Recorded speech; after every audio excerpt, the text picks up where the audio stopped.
Alejandro Terán, gobernador electo del estado de La Guaira. Gracias, Bienvenido. Vladimir, muy amable por invitarme a compartir estas reflexiones, estas ideas contigo. Bueno, no sé si tienes algún comentario que hacer al respecto antes de entrar a las cosas concretas de tu victoria, ¿no? Agradecerte porque el principal comentario es felicitar a todo el pueblo venezolano, a los que votaron por unas opciones y por otras, que reafirmaron una vez más su vocación de apoyo a la democracia, de creer en la paz, de rechazar la violencia como un instrumento de hacer la política, de que son tiempos del entendimiento, del diálogo, del emprendimiento electoral. Tiene su lectura, ¿no? En este Y cada día tiene su lectura del proceso, porque hoy leemos una cosa y mañana podemos leer otra. Sobre todo cuando faltan elementos de carácter numérico que analizar, ¿no? En cada territorio en particular, y que nos permite a nosotros poder darle una lectura correcta. Yo creo que nosotros nos estamos atreviendo a dar unas primeras aproximaciones de análisis con los datos que hoy conocemos, pero seguramente se van a complementar estos análisis al transcurrir las horas y al transcurrir los próximos días.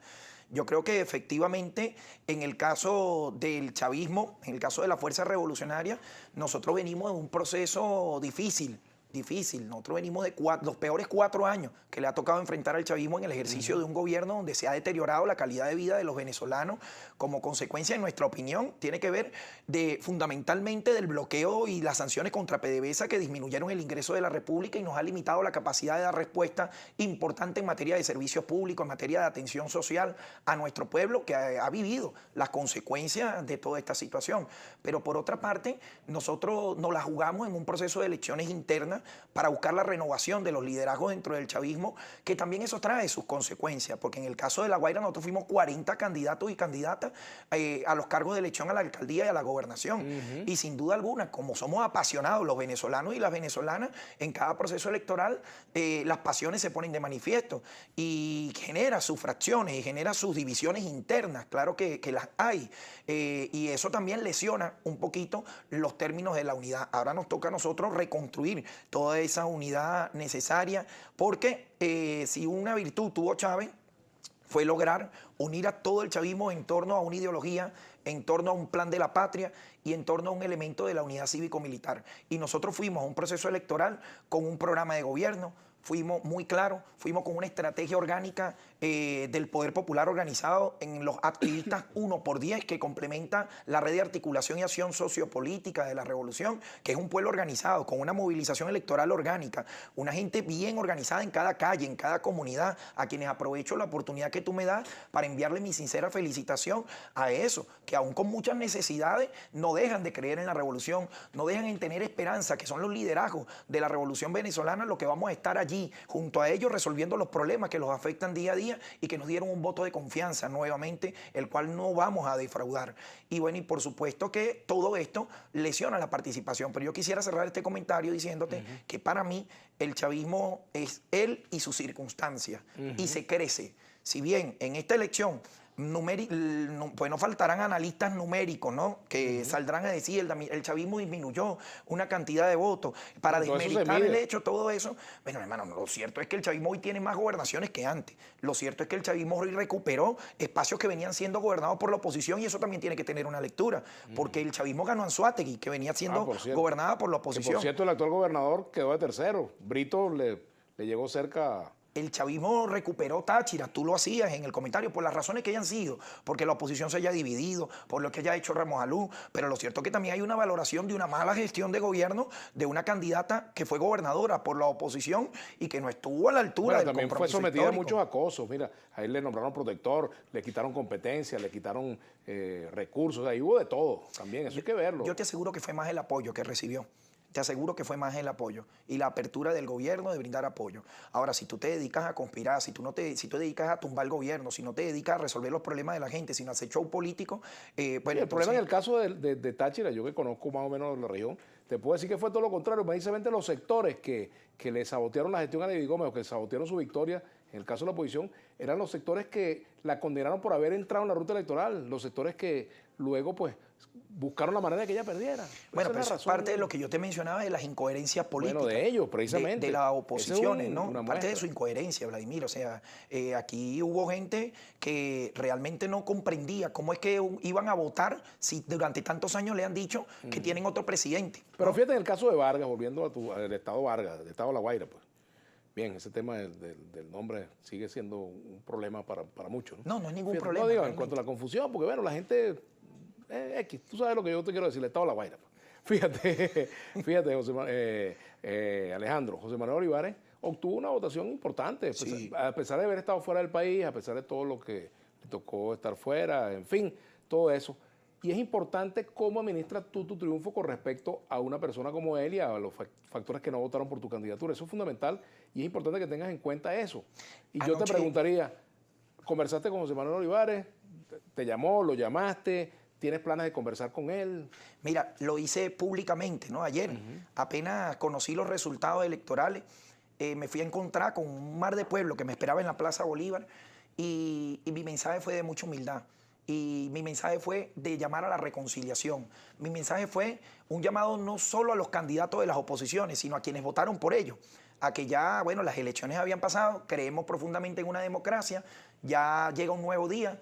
Yo les hice un llamado a trabajar juntos por un solo programa de gobierno, a que me entregaran también sus propuestas de programas de gobierno para ver cómo podemos nosotros consolidar un solo programa de gobierno. Incluso le hice un llamado personalmente a José Manuel Olivares, que fue el que quedó de segundo en las votaciones, con un importante apoyo de la oposición en el estado de La Guaira, aunque lo disminuyó respecto a lo que él venía obteniendo en las últimas elecciones. Viene en caída libre, ¿no?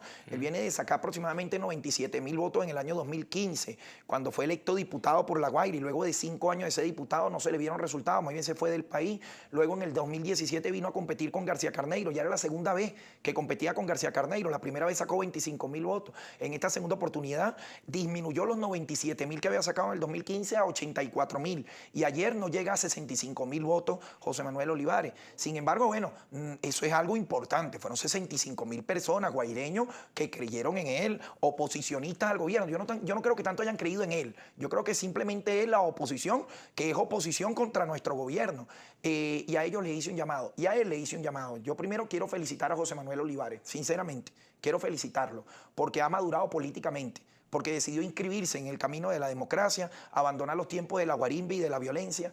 Y bueno, si se queda en el país, lo invito a trabajar conmigo por La Guaira, lo invito a que sea asesor en materia de salud, porque él es médico, a que me ayude a recuperar el sistema de salud en La Guaira. Yo estoy completamente abierto a trabajar con todas las oposiciones, a construir un solo programa de gobierno junto a ellos. Ahora, si se va del país, como suele hacerlo en los últimos años que viene a hacer turismo electoral, yo quisiera decirle que no se le olvide cuando esté en el extranjero viviendo en Miami, como seguramente va a vivir, y hacer política de Twitter, que no se le olvide el sufrimiento de nuestro pueblo en esos barrios que ha recorrido durante todos estos días, en esas ilusiones que despertó o que quiso despertar en algunos sectores y que vio las consecuencias de la guerra económica y de las sanciones que él ha ido a solicitar en el exterior ante el Capitolio de los ¿No será bueno Estados que le Unidos? deje el beneficio de la duda? ¿Por qué creer que se va a ir?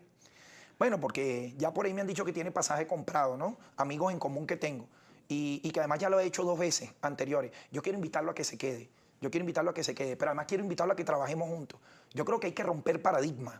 Yo creo que llegó una nueva época. Creo que lo que la gente hizo ayer en Venezuela no fue votar solamente por partidos políticos, votó por liderazgos naturales, liderazgos que piensan de una manera distinta. Ayer yo te decía, cualquier cantidad de opositores me decían que es su primera elección que celebran en 20 años al votar por mí, y la van a celebrar junto al PSUV. Esto no tiene que llamar una reflexión de la inclusión, de la necesidad de hacer reingeniería, de reconfigurar la fuerza, de cambiar los códigos de nuestro mensaje. Yo creo que esta sociedad ya rechaza la extrema polarización. Creo que esta sociedad más bien reclama la inclusión. Creo que viene un cambio de época para Venezuela. ¿Y el gobierno está ganado para eso, en verdad? Absolutamente. Vamos a hablar de eso al regreso. Alicandanga con Chávez Lucho de frente, es un tuitero que dice lo siguiente: Vladimir Laguna, ganaron regionalmente, pero la oposición le sacó cerca de 700,000 votos. ¿Y qué lectura le da Alejandro Terán a eso? Vamos a hablar de eso al regreso también y de esta reingeniería del chavismo. Por ahí veía también un mensaje de Silvio Rodríguez, que tiene que haber escuchado la música de Silvio Rodríguez, por supuesto, Claro. porque eres un chamo. Claro. Donde él decía que el pueblo cubano está harto de la ideologización, de los mensajes que ya, bueno, que no, ya los viejos no se lo calan y los jóvenes tampoco lo quieren. Me parece interesante que hablemos de eso también, de la reingeniería del mensaje que tú lo has planteado. Hagamos una pausa y ya venimos. La Guaira la una.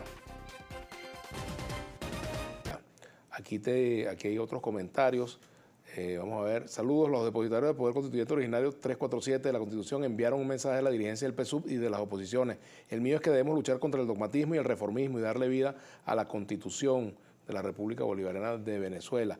Este asunto que tú mencionabas del mensaje, la renovación del mensaje, cambiar el mensaje, pero no solamente cambiar el mensaje, también un problema de la acción, porque el mensaje sin una acción coherente no genera credibilidad. No genera credibilidad. Yo te digo algo, mira, esto que ha dicho esta persona que escribe, yo comulgo con eso. Y creo que hay que cambiar los códigos, hay que hacer reingeniería.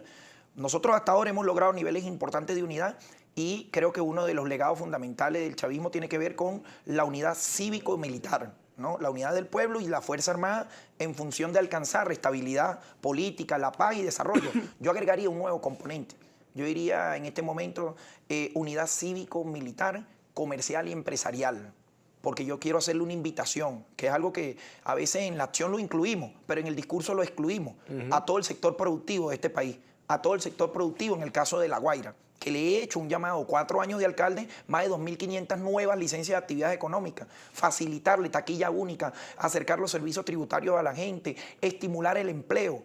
Yo creo que muchos de los problemas que hoy tenemos y que la gente aspira a que se resuelvan, parte porque realmente hagamos un pacto social, más allá de las ideologías políticas, más allá de los credos religiosos, a que todo el sector productivo de nuestro Estado, a que todo el empresario, a que todo el inversionista pueda tener confianza, seguridad jurídica, seguridad personal, para poder desarrollar inversiones que generen nuevas fuentes de empleo, estables fuentes de empleo, que permitan mejorar el poder adquisitivo de la clase trabajadora y en consecuencia eso mejora también la calidad de vida de la gente. Entonces yo creo que parte de los códigos que yo te refería es porque muchas veces desde el chavismo, y hay que decirlo, sin ánimo a equivocarnos, pues sin miedo a equivocarnos, desde el chavismo cometemos muchos errores en la retórica política, que nosotros agarramos y creemos que es lo más puro de la cosa, la clase obrera, y a veces nos metemos en esos discursos dogmáticos de la Revolución Soviética, etcétera, etcétera, pero resulta ser que fíjate el ejemplo que ha dado la Cava, pues.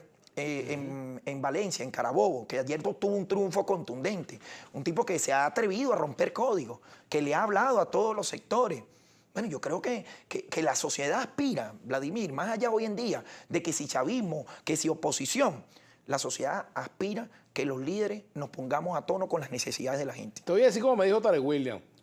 Tarek William me dijo, yo respondo como me da la gana y yo te pregunto como me da la gana. Te voy a hacer esta pregunta. Si hubiera una primaria en el PSUV entre Diosdado Cabello, Rafael Lacaba y Nicolás Maduro, ¿por quién votarías tú para la elección presidencial?